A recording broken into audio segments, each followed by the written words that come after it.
News Only 24. News Only 24. কিসের কর্তা? কার্যকর্তা যদি যায় আচ্ছা করে একটু ডিজের বার্তা চালিয়ে দেবেন, কার্যকর্তাকে শুনিয়ে দেবেন,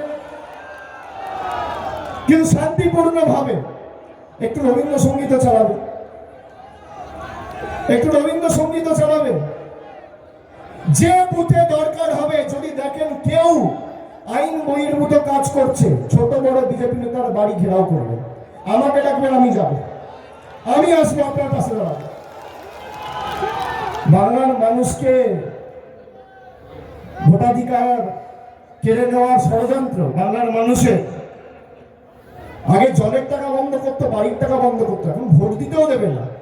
মানুষ ভোট দিয়ে সরকার নির্বাচিত করতো, সরকার এখন বেছে নিচ্ছে ভোটকে দেবে। আপনি ভাবুন,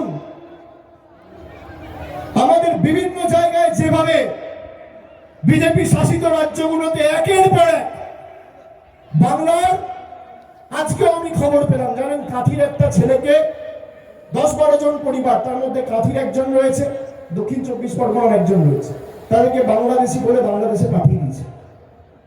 আমরা এদেরকে ছাড়বো? 70 বছর 80 বছর পরে বাঙালিকে লাইনে দাঁড়িয়ে ফর্ম ফিল আপ করে তাদের পরিচয় দিতে হবে, তোমাকে দিতে হবে বাঙালির পরিচয়। বাঙালির পরিচয় ভারতীয় হিসেবে প্রমাণ করতে হবে এই মাটিতে 70, 80 বছর, 100 বছর, 150 বছর থাকার পরে। আরে এই মাটি ব্রিটিশকে তাড়িয়েছিল 1905 সালে। লর্ড কার্জন বঙ্গভঙ্গ করতে এসে ল্যাজ তুলে 1911 সালে দিল্লি পালিয়েছিল। অমিত শাহ, নরেন্দ্র মোদী তো কোন ছাড়। যারা বঙ্গভঙ্গ করতে পারেনি তারা বাংলা ছেড়ে, দেশ ছেড়ে পালিয়েছিল। আর আমরা আর যাই হোক বর্ষতা স্বীকার করবো না। প্রয়োজনে দেব মোরা এক নদী রক্ত, হোক না পথের বাধা প্রস্তুর শব্দ। অবিরাম লড়াইয়ের চির সংঘর্ষে একদিন সে পাহাড় তুলবেই, মানুষের সংগ্রাম চলবে।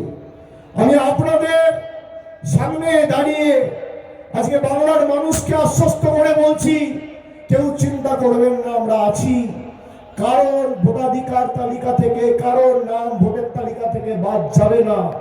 ভোটাধিকার আপনার অধিকার, আপনারই থাকবে, কেউ কেড়ে নিতে পারবে না। আপনাদের, আমাদের কর্মীরা আছে, যদি কেড়ে নেয়, যে করে হোক, আইনি ব্যবস্থা নেওয়া হোক, রাজনৈতিক লড়াই হোক, বা দিল্লি চলো ডাক হোক, তৃণমূল কংগ্রেস দরকার হলে যা করণীয় হবে দিন তাই করবে, কিন্তু মানুষ যাতে বিভ্রান্ত না হয়।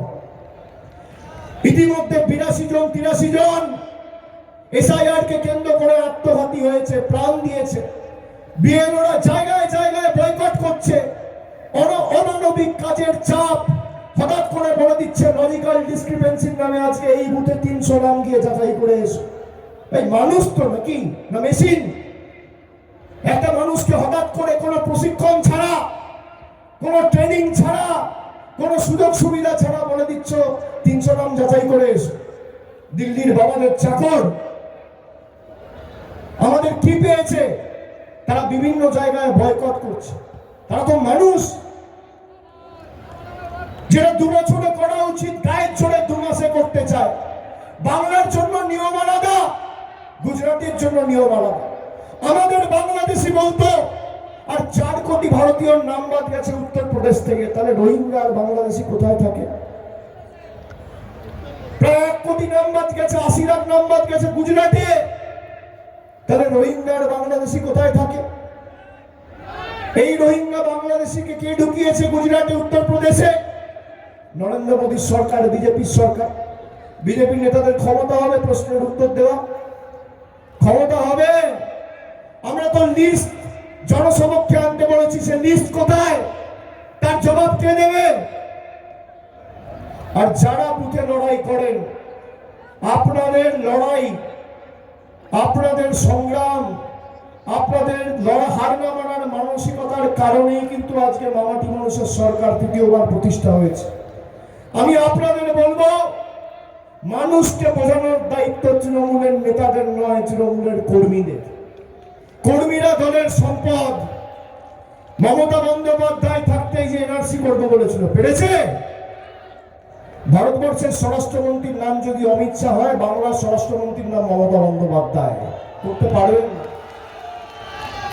ভাই। যখন আমরা বলছি, ভেবে চিন্তে বলছি, একটা লোকের নামও বাদ যাবে না। তৃণমূল ক্যাম্পে যান, যদি কোনো বয়োজ্যেষ্ঠ প্রবীণ মানুষের যেতে অসুবিধা হয়, গাড়ি করে, বাইকে করে, অটোয় করে, টোটোয় করে তাকে হিয়ারিং ভেন্যুতে পৌঁছে দিন, আবার বাড়ি ফেরার ব্যবস্থা করে দিন। আমাদের করতে হবে। এই যে বিজেপির বুথ সভাপতি সুকান্ত মজুমদারের এলাকায় মহারাষ্ট্রে কাজ করতে গেছিল, বিজেপির বুথের সভাপতি, আর বাংলায় ফিরিয়ে এনেছে যে তার নাম অভিষেক বন্দ্যোপাধ্যায়, তৃণমূল কংগ্রেস। এটাই পার্থক্য। এদেরকে নির্বাচনের পরে আর দেখতে পারবেন না। সেই কারণেই আমরা 2021-এ বলেছিলাম, পরিযায়ী পাখি আসে, পরিযায়ী পাখি যায়, বাংলা নিজের। আর এবার কি বলছি? যতই করো হামলা, যতই করো হামলা, যতই দাও মামলা, যতই করো হামলা, আবার জিতবে, আবার জিতবে, আবার জিতবে, আবার জিতবে। আরো জোরে। মেদিনীপুরের